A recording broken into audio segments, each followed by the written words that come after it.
You know, there's a story that I want to share with you. It's the story of Barsisa. Barsisa was a great abid from the time of Banu Israel. Great abid, great pious man.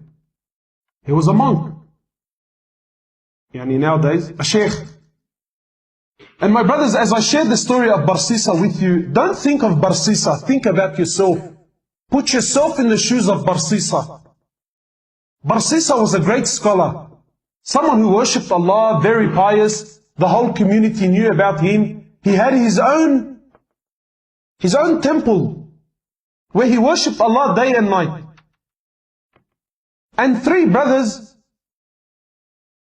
they wanted to go in jihad, but they had a sister. And they said, you know, if we go to jihad, who's going to look after our sister? So they said, who better than Barsisa? He's a great abid, he fears Allah, everyone, you know, he's of high esteem. Who better than Barsisa to look after our sister? So they came to Barsisa. Now look at the trick of Shaytan. Look where it starts, my brother. They came to Barsisa and said, Barsisa, we want to go for jihad, and we're wondering, can you look after our sister? So Barsisa immediately says, he says, A'udhu billahi minash shaytanir rajim. This is Shaytan. No way. So the men were disappointed and they left. Then Shaytan came to Barsisa. He's not Shaytan. Today he's our Sheikh. So we'll call him Sheikh Shaytan. So Sheikh Shaytan came to Barsisa and said, Barsisa, brother, what are you doing? These men, they want to go for jihad. They're going for good. They're going for the sake of Allah. Barsisa, if you do not look after her, who's going to look after her? You are the most noble, Barsisa. You are the most pious man. If they leave her with someone else, what do you think will happen? So Barsisa says, maybe I should look after her for the sake of Allah. For the sake that these brothers, look at the trick of Shaytan, my brothers. So he calls the brothers back, he says, listen, for the sake of Allah, I will look after your sister, but she will not stay with me. She will stay in the house I have at the back of my temple. She will stay there and I will stay here. The brothers agreed. Said, no problem. The brothers went to jihad. And Barsisa would cook some food for her and put the food outside his door and make her come out from her house, come all the way, grab her food and go back. Look how much he feared Allah. But what happened? He already opened the door. So this happened for some time. And Shaytan has plenty of time on his hands. No problem. Take your time, brother. Take your time. Until eventually, Shaytan comes to Barsisa. He says, Barsisa, don't you know that when you put the food outside, she has to come from her house, walk all the way to grab her food? And this is a fitna. People can see her. People can see her. So I think, Barsisa, this is Sheikh Shaytan now, his friend. Sheikh, I think you should put the food on her doorstep. Makes logic sense? So Barsisa cooks her food, goes to her door, knocks on her door and comes back. After some time, Barsisa, Sheikh Shaytan says to Barsisa, Barsisa, she still has to open her door. Put the food inside the house. So this happened for some time, and the brothers took long. Now Sheikh Shaytan says to Barsisa, Barsisa, you know, it's been a long time.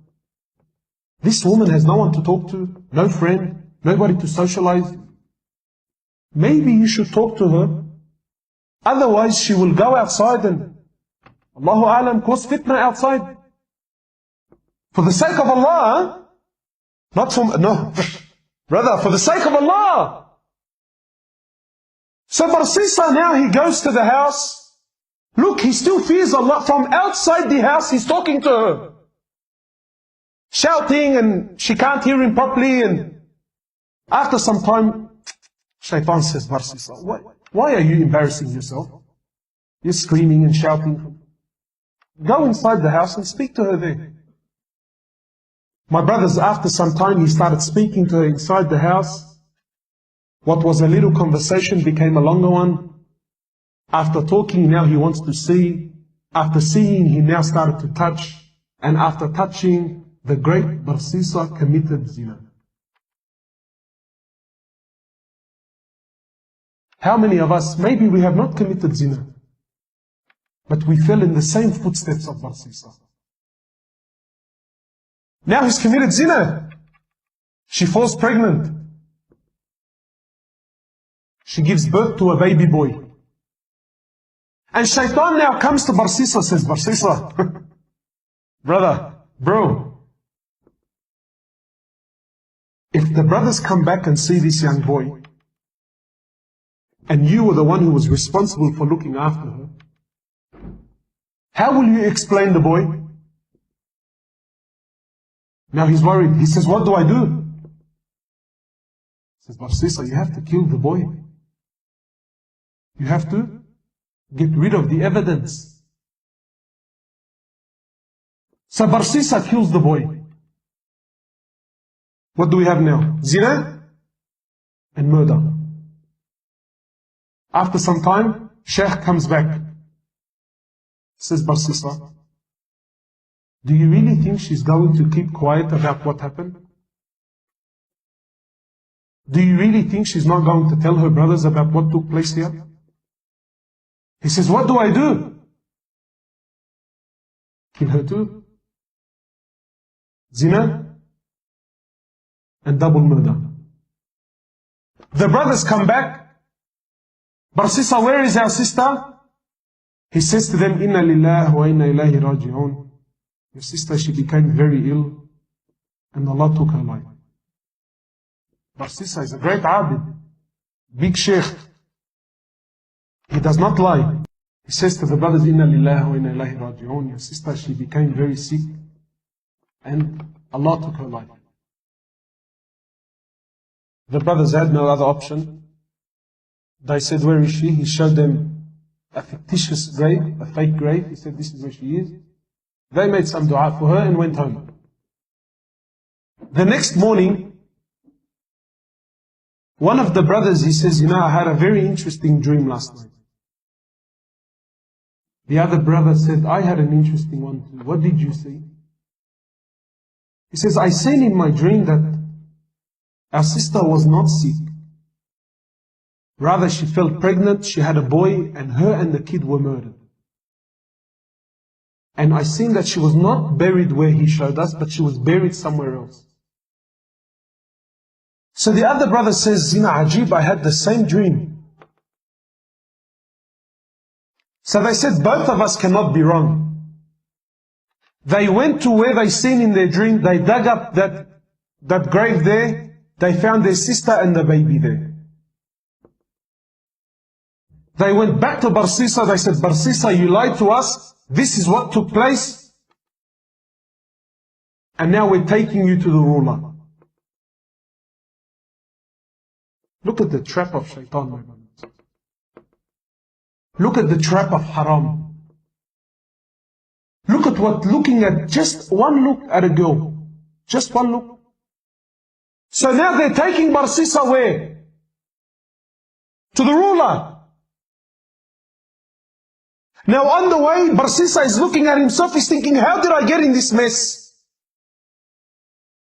Zina, double murder, and now I'm going to be executed. So, when they bring him to the ruler, Shaytan comes to Barsisa in the form of man. He says, Barsisa, do you know who I am?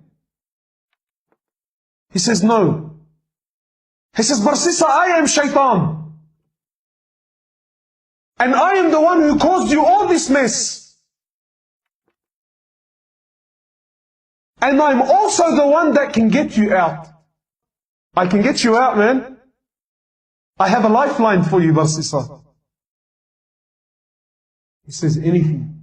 Get me out of this. He says, Barsisa, you make sajda to me. You make sajda to me, Barsisa, and I will get you out. So Barsisa, he makes sajda to him. And Sheikh Shaytan says, thank you very much. It was nice knowing you. Assalamu alaikum. And shortly after, he was crucified and killed. The last action in his life was what? Shirk, kufr to the highest level.